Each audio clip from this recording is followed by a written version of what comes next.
रिद्धि सिद्धि के दाता मेरे गणपति, तेरी कृपा से सबको मिले सम्मति।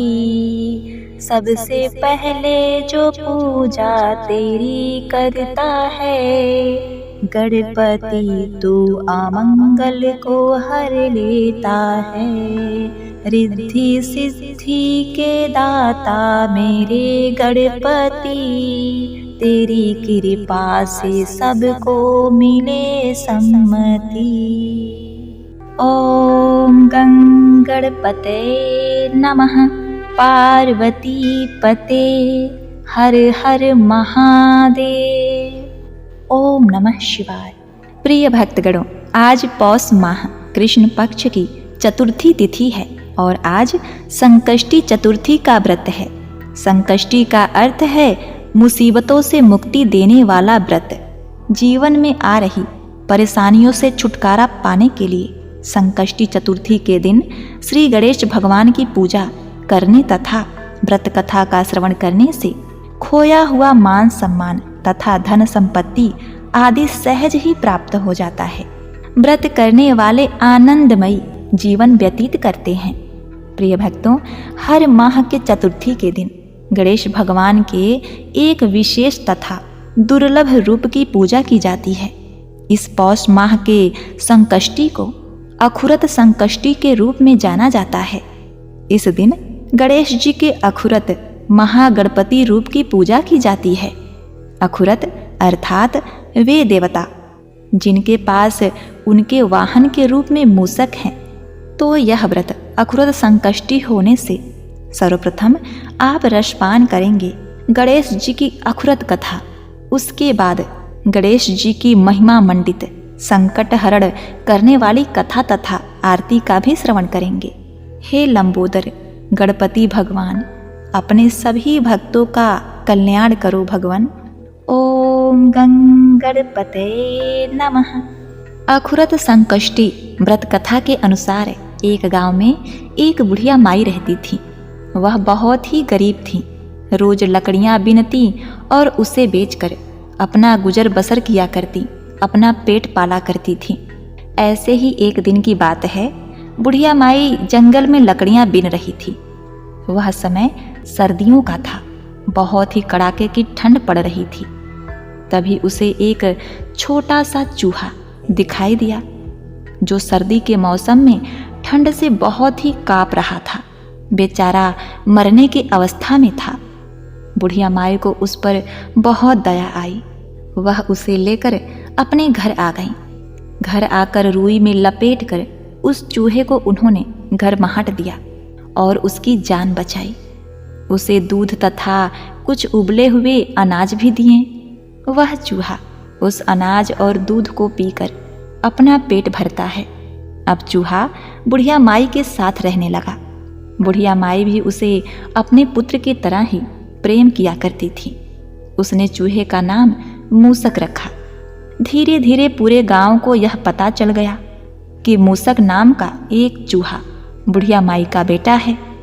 अब देखिए, समय बीतने लगा और बुढ़िया माई हर कृष्ण पक्ष की संकष्टी चतुर्थी अखुरत चतुर्थी का व्रत किया करती थी। ऐसे ही एक दिन की बात है, राज्य के राजा के बेटे का विवाह था। पूरे गांव में से प्रत्येक घर से एक व्यक्ति बारात में जा रहा था। पड़ोसियों ने पूछा, हे बुढ़िया माई, तुम्हारे घर से राजकुमार के विवाह में बारात में कौन जाएगा? वह बोली, मेरे तो मूसक के अलावा और कोई नहीं है। मेरे घर से तो मेरा पुत्र मूसक ही बारात में जाएगा। आप सभी मेरे बेटे का ध्यान रखना और उसे अपने साथ ही लेकर आना। वह बहुत ही भोला है। बारात जाने वाले दिन गांव वालों के साथ बुढ़िया माई का बेटा मूसक भी गया। बारात पड़ोसी गांव में पहुंची। वहां सारे बाराती तालाब में स्नान करने लगे। तभी वहीं एक तरफ मूसक भी स्नान करने लगा। तालाब के सामने ही राजा का महल था। महल के झरोखे से राजकुमारी बारातियों को देख रही थी। वहां सभी बारातियों के साथ मूसक को भी स्नान करता देखकर बड़े ही आश्चर्य में पड़ गई। उसने देखा मूसक अपने खोल से बाहर निकल रहा है और एक सुंदर पुरुष के रूप में बदलकर स्नान करने लगा और वापस उसी खोल में घुसकर मूसक बन जाता है। अब क्या था, शाम को राजकुमार की बारात सज धज कर बैंड बाजों के साथ महल में पहुंची। वरमाला के समय राजकुमारी को लेने उनकी सखियां गई। वरमाला में राजकुमारी नहीं आई। दुल्हन के माता पिता ने सेविका को भेजकर राजकुमारी को बुलवाया, किंतु उसके साथ राजकुमारी फिर नहीं आई। मुहूर्त का समय टल रहा था। पंडित जी बोले, दुल्हन को जल्दी से बुलाइए, मुहूर्त निकल रहा है। अब आखिर में राजा रानी उसे बुलाने गए। राजकुमारी ने कहा, हे माता, मैं इस राजकुमार से विवाह नहीं करूंगी। यह बात सुनकर माता पिता ने उसका कारण पूछा तो उसने कहा, उस बारात में एक मूसक आया है, मैं उसी के साथ विवाह करूंगी। राजा रानी ने राजकुमारी को खूब समझाया कि मूसक एक गरीब बुढ़िया का बेटा है, वह तो एक चूहा है। तुम वहां जाकर कष्ट सहोगी, तुम्हें कोई भी सुख नहीं प्राप्त होगा। परंतु राजकुमारी नहीं मानी। राजा रानी अपनी बेटी की जिद के आगे कुछ नहीं कर पाए और राजा सारी बारात को यह बात बताकर क्षमा याचना करने लगे। दूल्हे सहित पूरे बाराती बिना कुछ खाए पिए नाराज होकर वहां से चल दिए। राजा ने राजकुमारी का विवाह उस मूसक के साथ करवा दिया। उधर बारात गांव में आई तो बेचारी बुढ़िया माई गांव वालों से पूछने लगी कि तुम सब तो आ गए, परंतु मेरा पुत्र मूसक कहाँ है। बुढ़िया माई बेचारी अपने पुत्र मूसक को बहुत ही ढूंढने लगी। एक व्यक्ति ने कहा, बुढ़िया माई, तुम्हारे मूसक का तो राजकुमारी से विवाह हो रहा है, वह तुम्हारे लिए बहू के साथ धन दौलत भी ला रहा है। तुम तो बहू के स्वागत की तैयारी करो। अब क्या था, यह सुनकर बुढ़िया माई गणेश भगवान को धन्यवाद देने लगी और जल्दी से अपनी झोपड़ी को लीप पोत कर सुंदर मंडप बनाने लगी।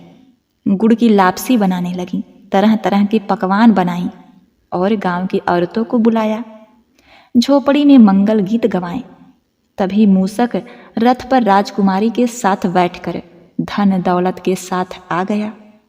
बुढ़िया माई ने बहू का गृह प्रवेश करवाया, सभी को गुड़ बंटवाया।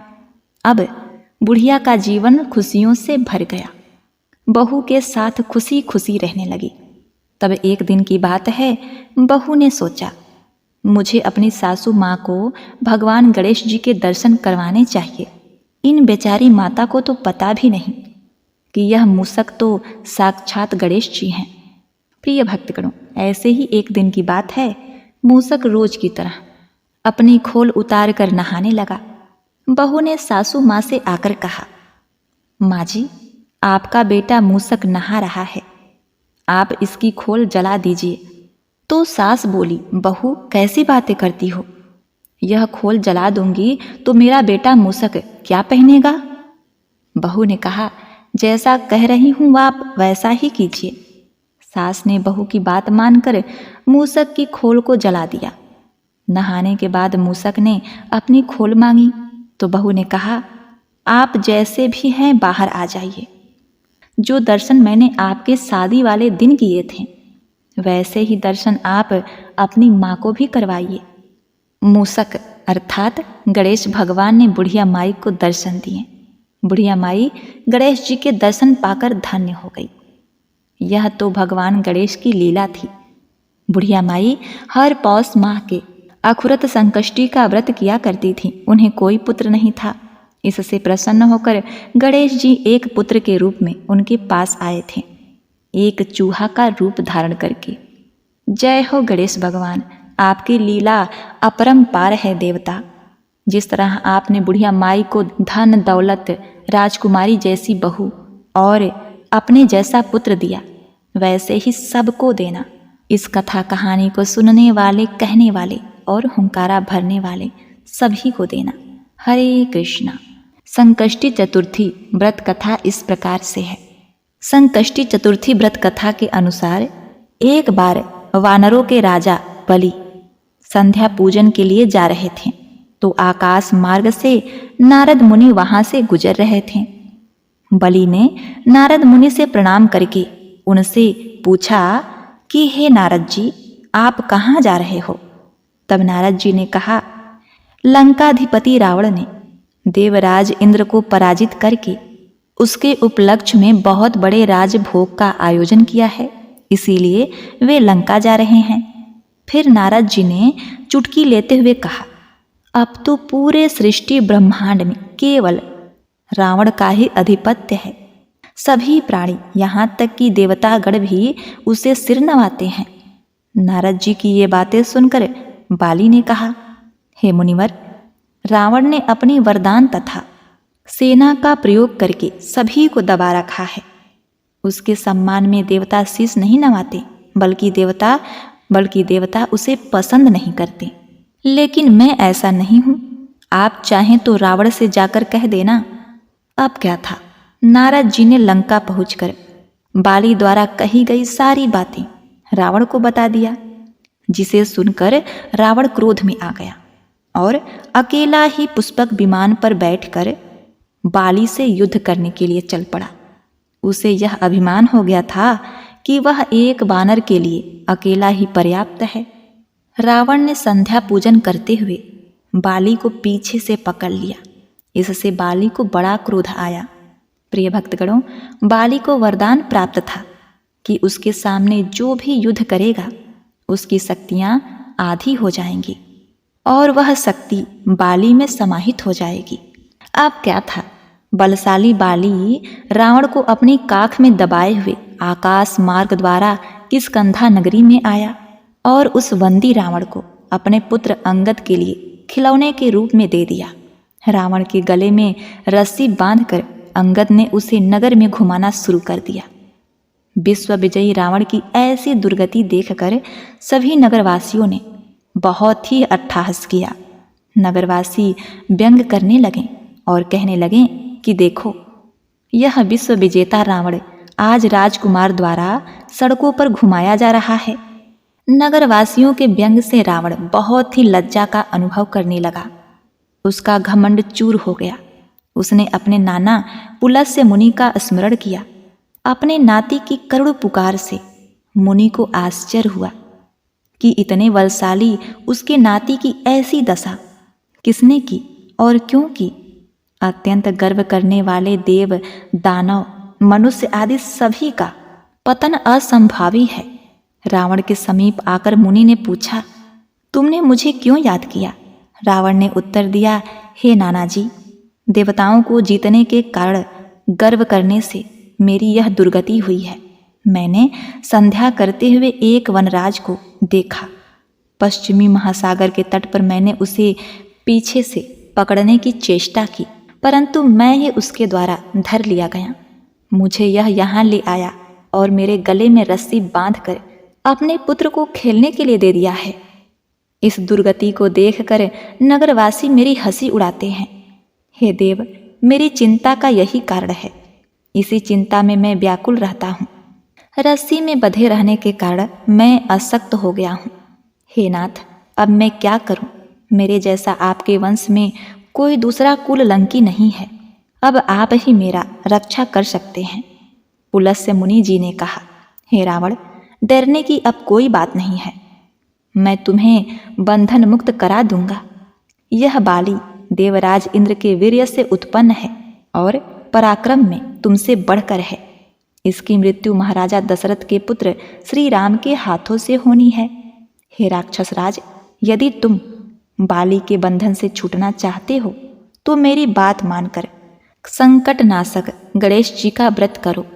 प्राचीन काल में वृत्तासुर को मारने के लिए इंद्र ने इस व्रत को किया था, इसीलिए तुम भी इस संकट नाशक व्रत को करो। बहुत शीघ्र ही तुम्हारे दुख क्लेश दूर होंगे। इस प्रकार आदेश देकर महर्षि वन में चले गए और इधर रावण ने व्रत का अनुष्ठान किया। श्री गणेश जी अपनी माता पार्वती जी से कहते हैं, हे देवी, इस व्रत के प्रभाव से रावण तत्काल ही बंधन रहित हो गया और सुखपूर्वक अपना राज्य करने लगा। इस व्रत के विषय में पार्वती जी ने गणेश जी से पूछा हे लंबोदर, पौष में किस गणेश की पूजा किस तरह से करनी चाहिए और पूजा व्रत करने के पश्चात उस दिन क्या भोजन ग्रहण करना चाहिए, उसे आप संक्षेप में बताइए। श्री गणेश जी ने कहा, हे महादेवी, पौष माह की चतुर्थी विघ्न विनाशिनी होती है। उसमें लंबोदर नामक गणेश की पूजा करके भोजन के रूप में केवल गोमूत्र ही पीना चाहिए।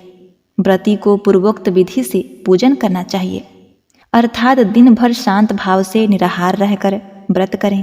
दिन में न सोएं, ब्रह्मचर्य व्रत का पालन करें। रात्रि में पूजन के पश्चात ब्राह्मण को भोजन कराएं। दुग्ध निर्मित खीर में शुद्ध घी मिलाकर गणपति मंत्र से हवन करें तो वह शासक को भी अपने वशीभूत कर सकता है। एक बार प्रेम से बोलिए, जय श्री हरि। ओम गंग गणाधिपतये नमः। जय श्री गणेश। हे गणेश भगवान, अपने सभी भक्त गणों पर कृपा दृष्टि सदा सर्वदा बनाए रखना, उनका कल्याण करना। जय माता पार्वती। ओम नमः शिवाय। एक गांव में माँ बेटी रहती थी। एक दिन बेटी अपने माँ से कहने लगी कि गांव के सब लोग गणेश मेला देखने जा रहे हैं, मैं भी मेला देखने जाऊंगी। माँ ने कहा, वहाँ बहुत भीड़ होगी, कहीं गिर जाओगी तो चोट लग जाएगी। लड़की ने माँ की बात नहीं सुनी और मेला देखने चली गई। माँ ने जाने से पहले बेटी को 2 लड्डू दिए और एक घड़े में पानी दिया। माँ ने कहा कि एक लड्डू तो गणेश जी को खिला देना और थोड़ा पानी पिला देना, दूसरा लड्डू तुम खा लेना और बचा पानी पी लेना। लड़की मेले में चली गई। मेला खत्म होने पर सभी गांव वाले वापस आ गए, लेकिन लड़की वापस नहीं आई। लड़की मेले में गणेश जी के पास बैठ गई और कहने लगी, एक लड्डू और पानी गणेश जी तुम्हारे लिए और एक लड्डू और बाकी पानी मेरे लिए। इस तरह कहते कहते सारी रात बीत गई।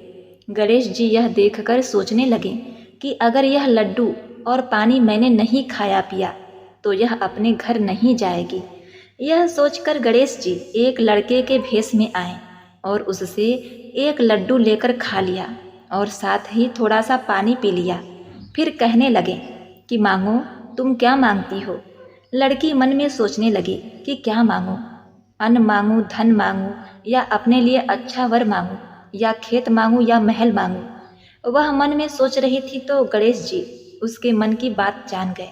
वह लड़की से बोले कि तुम अपने घर जाओ और तुमने जो भी मन में सोचा है वह सब तुम्हें मिलेगा। अब लड़की घर पहुंची तो माँ ने पूछा, इतनी देर कैसे हो गई। लड़की ने कहा कि आपने जैसा कहा था मैंने वैसा ही किया। और फिर क्या था, देखते ही देखते जो भी लड़की ने सोचा था वह सब कुछ उसे मिल गया। उसकी माता यह देखकर गणेश जी को नमन करने लगी, गणेश जी की स्तुति करने लगी। प्रेम से बोलिए, श्री गणेश महाराज की जय। जय हो विघ्न विनाशक गणपति बप्पा। ओम नमः शिवाय। प्रिय भक्तों, अब आइए सुनते हैं तुलसी माता की कथा। इनके बिना तो कथा में पवित्रता आ ही नहीं सकती। तो चलिए सुनते हैं तुलसी माता की कथा। कार्तिक महीने में जब सभी औरतें तुलसी माता को सींचने जाती, सब तो सींच कर आती, परंतु एक बुढ़िया जाती और कहती, हे तुलसी माता सबकी दाता, तेरा विड़ला सींचती हूँ, मुझे बल दे, पीले रंग की धोती दे, मीठा मीठा गास दे, बैकुंठ में वास दे, चटक की चाल दे, 11 का दिन दे, कृष्ण जी का कंधा दे। तब तुलसी माता यह बात सुनकर सूखने लगी। तो भगवान ने पूछा, हे तुलसी तुम क्यों सूख रही हो। तुलसी माता ने कहा, हे वासुदेव, हे श्री कृष्ण, मेरे मन की बात मत पूछो। तो भगवान ने कहा कि अगर मैं नहीं पूछूंगा तो कौन पूछेगा। तब तुलसी माता ने कहा कि एक बुढ़िया रोज आती है और यही बात कहती है, हे तुलसी माता सबकी दाता, मैं तेरा विड़ला सींचती हूँ, मुझे बहू दे, पीले रंग की धोती दे, मीठा मीठा गास दे, बैकुंठ में वास दे, चटक की चाल दे और 11 का दिन दे, कृष्ण जी का कंधा दे। हे कृष्ण भगवान, हे भगवान, मैं उसे सब कुछ दे सकती हूँ, परंतु मैं सब कुछ देने के बाद कृष्ण जी का कंधा कहाँ से दूंगी। तो कृष्ण भगवान बोले कि जब वह मरेगी तो अपने आप कंधा दे दूंगा। हे तुलसी तुम बुढ़िया माई से कह दो, अगले दिन तुलसी माता ने बुढ़िया माई से कृष्ण जी द्वारा कही गई बात कह दी। फिर कुछ दिनों बाद बुढ़िया माई मर गई। सारे गांव वाले इकट्ठे हो गए और बुढ़िया माई को ले जाने लगे, तो वह इतनी भारी हो गई कि किसी से भी नहीं उठी। तब सबने कहा, यह तो इतनी पूजा पाठ करती थी, पाप नष्ट होने की माला फेरती थी, फिर भी भारी हो गई। बूढ़े ब्राह्मण के भेष में भगवान जी आए और उन्होंने पूछा कि यह भीड़ कैसी है। तब एक आदमी बोला कि यह बुढ़िया मर गई, पापिनी थी, इसीलिए किसी से नहीं उठी।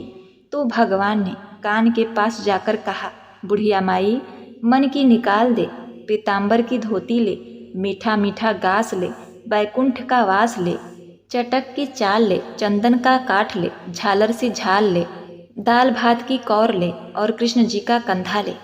फिर यह बात सुनकर बुढ़िया माई हल्की हो गई। भगवान जी अपने कंधे पर उन्हें ले गए और उनकी मुक्ति हो गई। हे तुलसी माता, जैसे उनकी मुक्ति करी वैसी हमारी भी करना, और जैसे भगवान ने कंधा उनको दिया वैसे सबको देना। प्रेम से बोलिए तुलसी माता की जय। जय श्री हरि। प्रिय भक्तगणों, अब आइए सुनते हैं तपसी लपसी की कथा। कहा जाता है कि बिना तपसी लपसी के कोई भी कथा की समाप्ति नहीं करनी चाहिए। तो चलिए कथा के समाप्ति में तपसी लपसी की कथा को सुनते हैं। हमारी 7वीं कथा है तपसी और लपसी की कथा। एक तपसी था, एक लपसी था। तपसी हमेशा भगवान की तपस्या में लीन रहता था। लपसी रोजाना 1.25 सेर की लापसी बनाकर भगवान को भोग कर जिमाता था। एक दिन दोनों लड़ने लगे। तपसी बोला, मैं रोज भगवान की तपस्या करता हूँ, इसीलिए मैं बड़ा हूँ। लपसी बोला, मैं रोज भगवान को 1.25 सेर लापसी का भोग लगाता हूँ, इसीलिए मैं बड़ा हूँ। नारद जी वहाँ से गुजर रहे थे। दोनों को लड़ता देखकर उसने पूछा कि तुम क्यों लड़ रहे हो। तपसी ने खुद से बड़ा होने का कारण बताया और लपसी ने अपना कारण बताया। नारद जी बोले, तुम्हारा फैसला मैं करूँगा। दूसरे दिन तपसी और लपसी नहाकर अपनी रोज की भक्ति करने आए तो नारद जी ने छुपकर 1.25 करोड़ की एक अंगूठी उन दोनों के आगे रख दी। तपसी की नज़र जब अंगूठी पर पड़ी तो उसने चुपचाप अंगूठी उठाकर अपने नीचे दबा ली। लपसी की नज़र अंगूठी पर पड़ी थी, लेकिन उसने ध्यान नहीं दिया और भगवान को भोग लगाकर लापसी खाने लगा। नारद जी सामने आए तो दोनों ने पूछा कि कौन बड़ा है। तो नारद जी ने तपसी से खड़ा होने को कहा। वो खड़ा हुआ तो उसके नीचे दबी अंगूठी गिर पड़ी। नारद जी ने तपसी से कहा, तपस्या करने के बाद भी तुम्हारी चोरी करने की आदत नहीं गई, इसीलिए लपसी बड़ा है और तुम्हें तुम्हारी तपस्या का कोई फल नहीं मिलेगा। तपसी शर्मिंदा होकर माफ़ी मांगने लगा। उसने नारद जी से पूछा, मुझे मेरी तपस्या का फल कैसे मिलेगा।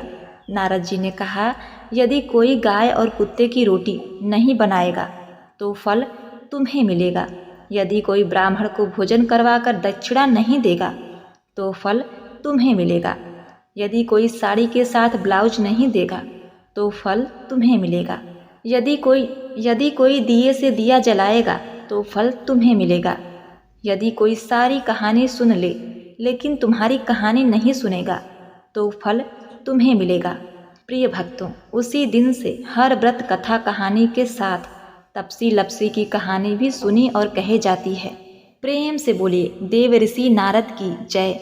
जय श्री कृष्ण, जय श्री हरि। प्रिय भक्त, गणेश जी की आरती। जय गणेश जय गणेश जय गणेश देवा, माता जकी पार्वती पिता महादेवा। एक दंत दयावंत 4 भुजाधारी, माथे सिंदूर सोहे मूस की सवारी। जय गणेश जय गणेश जय गणेश देवा, माता जकी पार्वती पिता महादेवा। पान चढ़े फूल चढ़े और चढ़े मेवा, लड्डुअन का भोग लगे संत करे सेवा। जय गणेश जय गणेश जय गणेश देवा, माता जकी पार्वती पिता महादेवा। अंधन को आँख देत कोढ़िन को काया, बाझन को पुत्र देत निर्धन को माया। जय गणेश जय गणेश जय गणेश देवा, माता जगी पार्वती पिता महादेवा। सूर श्याम शरण आए सफल कीज सेवा, माता जगी पार्वती पिता महादेवा। जय गणेश जय गणेश जय गणेश देवा, माता जगी पार्वती पिता महादेवा। दीनन की लाज रखो शुभ सुतकारी, कामना को पूर्ण करो ताऊ बलिहारी। जय गणेश जय गणेश जय गणेश देवा, माता जगी पार्वती पिता महादेवा। कर्पूर गौरम करुणावतारम, संसार सारम भुजगेन्द्रहारम। सदा वसन्तं हृदयारविन्दे, भवं भवामि सहितं नमामि। ओम गणेशाय नमः। हे गणेश भगवान, आप अपने सभी भक्तों पर कृपा दृष्टि बनाए रखिए देव। आप सबका शुभ करें, सबका मंगल करें।